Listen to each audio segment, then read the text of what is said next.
Okay guys, this is week 36.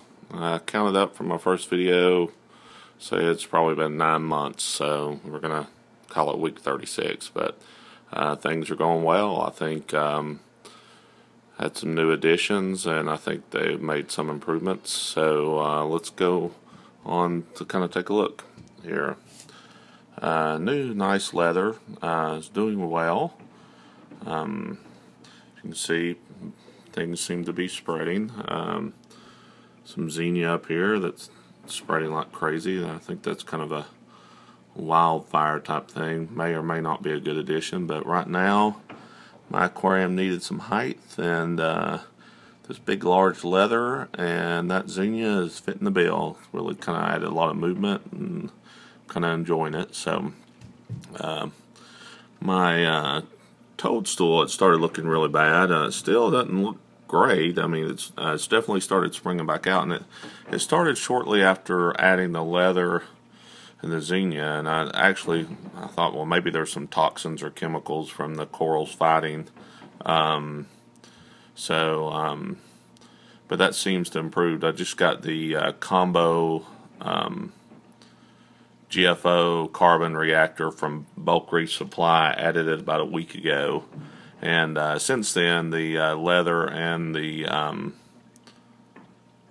toadstool started popping back out. So I think maybe that was what's going on.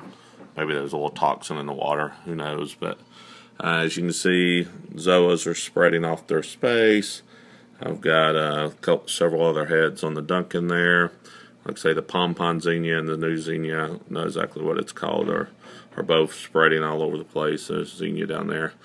My Kenya trees have fallen off, but I just hadn't dug down there to pick them back up. But so leather is getting bigger. But onto the actual rock structure. Like I say, it's taking life really well.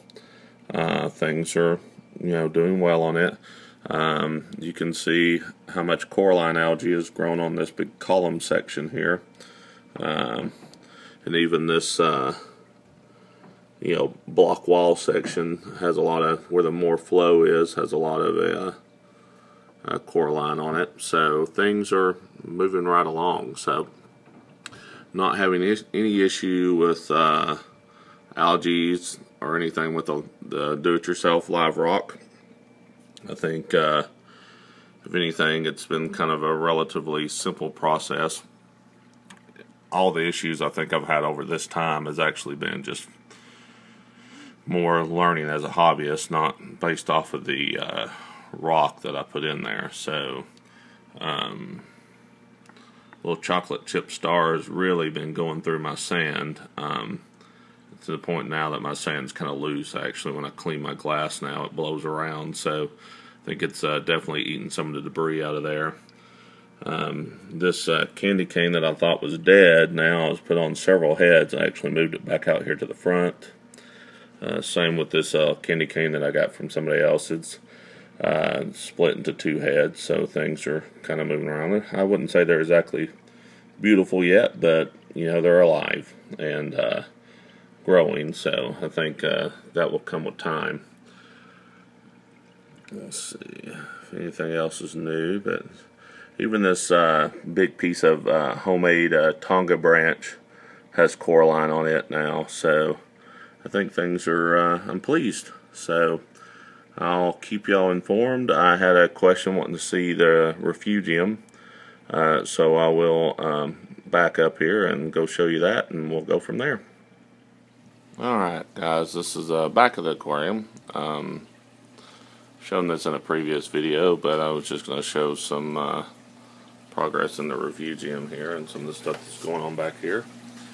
It's kind of a tight fit, but here is where my reactor is from Bulk Reef Supply. It's does both GFO and carbon, and I've been pretty pleased with that. There's the return pump chamber. Behind the black strip are some bubble traps. Let's see if I can back off a little bit here without muting myself with my finger here. Here's the refugium. I've got some do-it-yourself rock in there and a little bit of sand. And actually in there you can even see all the coralline that's spread around on it. If anything, that would be kind of a pretty little aquarium.